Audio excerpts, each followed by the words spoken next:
বিসমিল্লাহির রহমানির রহিম। সুপ্রিয় দর্শক, দেখুন চা বাগানের শ্রমিকরা চা উঠানোর পরে তারা গন্তব্যস্থানে ফিরে যাচ্ছে। হয়তো একটু রয়েছে নিয়ে যাবে যে চাগুলা। আলহামদুলিল্লাহ, দেখুন আমরা চা বাগানের আসলে আল্লাহ পাকের নিয়ামত, আল্লাহ সুবহানাহু ওয়া তাআলা আমাদের সিলেটের মধ্যে যে চা বাগান, চা গাছ নামক যে নিয়ামত আমাদেরকে দান করছেন, আলহামদুলিল্লাহ আসলে এটা প্রশংসনীয়। সিলেট হচ্ছে আমাদের 360 ওলিয়ার দেশ। আসলে সিলেট 360 হলো পূর্ণভূমি। এখানে এত সৌন্দর্য লুকিয়ে আছে পর্যটকদের জন্য, আসলে মন জুড়ানোর মতো। দেখুন কত সবুজ শ্যামল, বাগানের ভিতরে দিয়ে যে রাস্তাগুলো করেছে এগুলোতে হাঁটলে এত ভালো লাগে। দেখুন এই যে আমি আমার এই রফিক ভাইকে নিয়ে এক জায়গায় গিয়েছিলাম, এদিকে এই যে এটা কিন্তু অনেক নিচু, এই যে দুনো পাশে কিন্তু মাটির যে স্তূপগুলো দেখছেন অনেক উঁচু, কিন্তু নিচ থেকে উপরে কিন্তু অন্তপক্ষে আপনার 50 ফুট উঁচু হবে, এত উঁচু পাহাড়ের টিলা।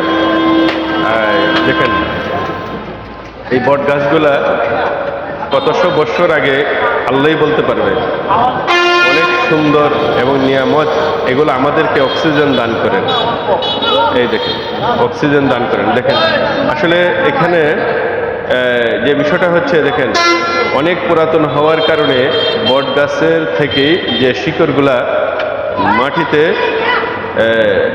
নেমে আসছিল, এখন এটা বোঝা যাচ্ছে এটা একটা গাছ। আসলে সেটা গাছ নয়, সেটা হচ্ছে শিকড়। দেখেন সুবহানাল্লাহ, আসলে কে করেছে? আল্লাহ সুবহানাহু ওয়া তাআলা করেছেন। আসলে এই দেখেন কত সুন্দর প্রকৃতি। এই জন্য আপনার মাঝে মধ্যে এই যে প্রকৃতিগুলা দেখা লাগে, আল্লাহর নিয়ামতের শুকরিয়া আদায় করা লাগে। দেখেন কত সুন্দর, সুবহানাল্লাহ। দেখেন আসলে এই যে শ্রমিকরা এখানে একটু রেস্ট নিচ্ছে, বাগান থেকে চা কুড়ি উঠাইছে, উঠানোর পরে তারা এখানে একটু রেস্ট নিচ্ছে, এখন ফ্যাক্টরিতে চলে যাবে। দেখেন প্রকৃতিগুলা কত সুন্দর, নীরব নিস্তব্ধ। যেখানে এই যে বাগানের ভিতরে যে ছোট অলিগুলি রাস্তাগুলো, চা বাগানের ভিতরে দিয়ে যেতে অনেক ভালো লাগে। আসলে চা বাগানে যারা আপনারা এখনো আসেননি, আমি আপনাদেরকে আহ্বান জানাবো, আসলে আপনারা একবার হলে দেখে যান চা বাগান, আমাদের সিলেটের পর্যটক কেন্দ্র। এখানে বিকালবেলা সকালবেলা কোনো টাইম নেই, প্রচুর পরিমাণে পর্যটক এখানে আসে, দর্শনার্থীরা আসে আর তাদের যে আনন্দ উপভোগ করে।